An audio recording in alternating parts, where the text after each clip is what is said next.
A year ago, this is what President Ruto had to say about rye and Nzoia sugar. Wakora wote wako katikati, msikuwe na wasiwasi ati kuna mtu atakuja kutuongelesha Kiingereza hapa, sijui Muhindi fulani, sijui nani. Hapana, hiyo haiwezekani. Sijui mwingine ananiambia rye nani? Hapana, hiyo haiwezekani. Hiyo no.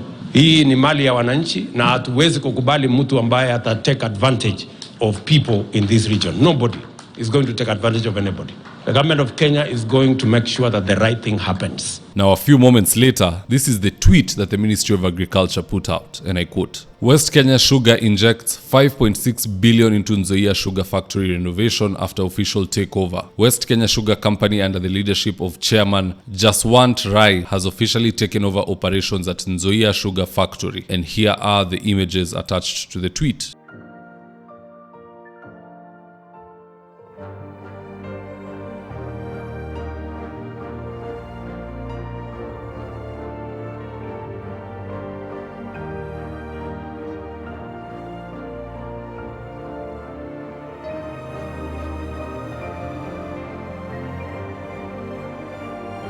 Truly, our president never means what he says. Now, in this video, I want us to look into some of the reasons why Mulembe Nation and Kenyans at large are not happy at all with this rye business. And with no further ado, let's get after it. Now, reason number one behind the uproar is the fact that Nzoia Sugar has been acquired over a 30-year lease with the option of extending the lease. But other than that, it's a rip-off. If you do the math, they are giving each acre to rye at 1,650 shillings per year for 30 years. How cheap is that? Just listening to Natembea touching on the same matter. Nzoia imeuzwa wakiangalia. Jana Nzoia imeenda.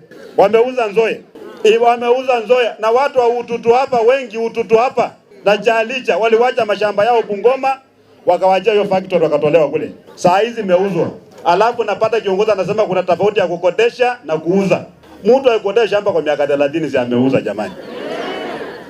Sasa uko na miaka 70 na uko unakodesha shamba kwa miaka 30. Wewe kabia wae na miaka 30 na kiwele. Alafu wanatuambia ati eka moja kwa Nzoia wanakodesha kwa miaka 30 kwa shilingi 50,000. Kumaanisha kwamba eka moja kwa mwaka wanakodesha shilingi 1,600.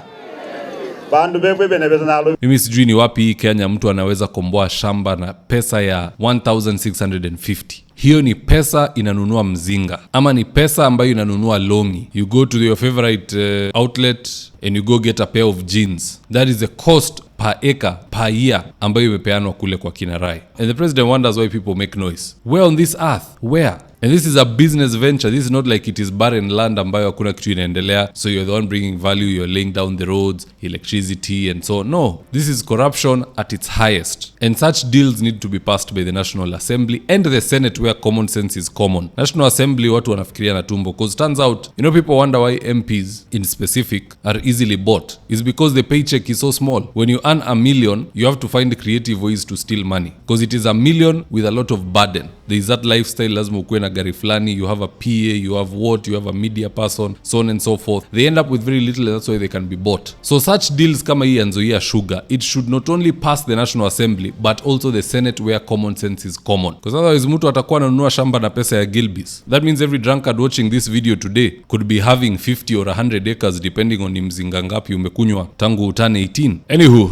the second major issue that most Kenyans have with this Nzoia deal is the bipolar and don't care nature of the president. I mean, we know and he knows that he needs our votes in 2027. Yet he's doing unpopular deals that benefit no one. Now what happens if he gets power for a second and final term? A term where he needs no vote from anybody. What will he do then? Just listen to Rigiji expound on that. Bali, huyu Ruto mimi namjua.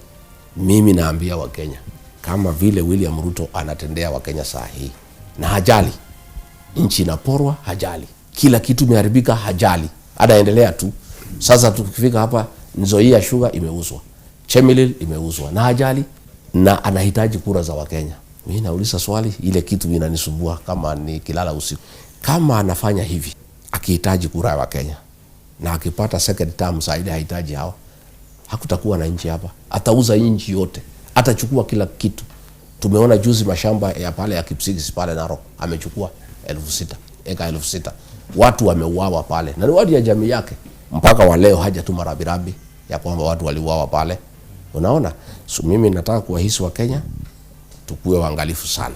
Lazima turekebishe pahali tulifanya makosa, na mimi nimejitolea kipawa mbele. The people of Western Kenya need to wake up and start demonstrating. You cannot have outsiders sharing spoils in your locality na nyinyi mmekaa tu. The president is from Sugoi. Rai is perhaps from Parklands. Who is representing any of you in this matter? When Natembeya and Eugene Wamalwa are tear-gassed as they try to access the crime scene. You as the wananchi cannot access the crime scene. Your leaders cannot. It is outsiders dictating what happens in your own region. At least in Mlima Kenya, mambo ya kahawa ni hao wanapanga. They get to have a say. In Western Kenya, it is outsiders who get to have a say. And their leaders who are there just clapping. Didmas and others. Shame on them. But anywho, that's just my take on the matters, guys. Do drop me your own comments in the comment section below. Do you think it is right for Nzoia sugar to be acquired at such a throwaway price? And why does the president flip-flop? He says one thing this year and does the other thing the next year. I don't even know what to say. You guys just drop me your comments. I'll do my best to read them and to give you a response. And in the event you're here for the first time, please go on and hit the subscribe button. And if you're watching for a different platform, just head on over to YouTube, search for David Wafula. Hit the subscribe button. You're going to be getting a ton of content of this nature. If politics is something you're passionate about, this is definitely the one channel that you really need to subscribe to.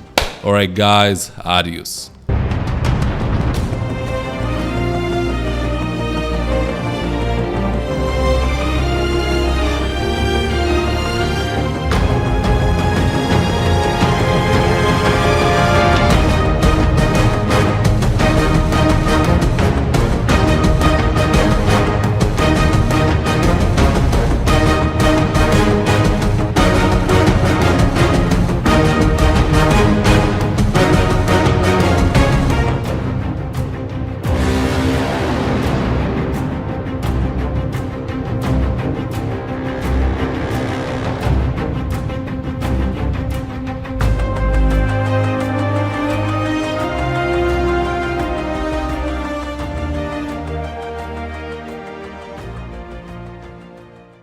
Thank you for choosing David Wafula as your primary news platform.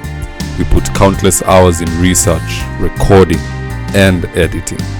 By showing up each and every day to watch our videos, you encourage us to generate more videos for the viewers. We are on a mission to inform, educate, and build a better tomorrow. To our thousands of followers in a world full of presidents, kings, and queens, you are the real gem. Adios.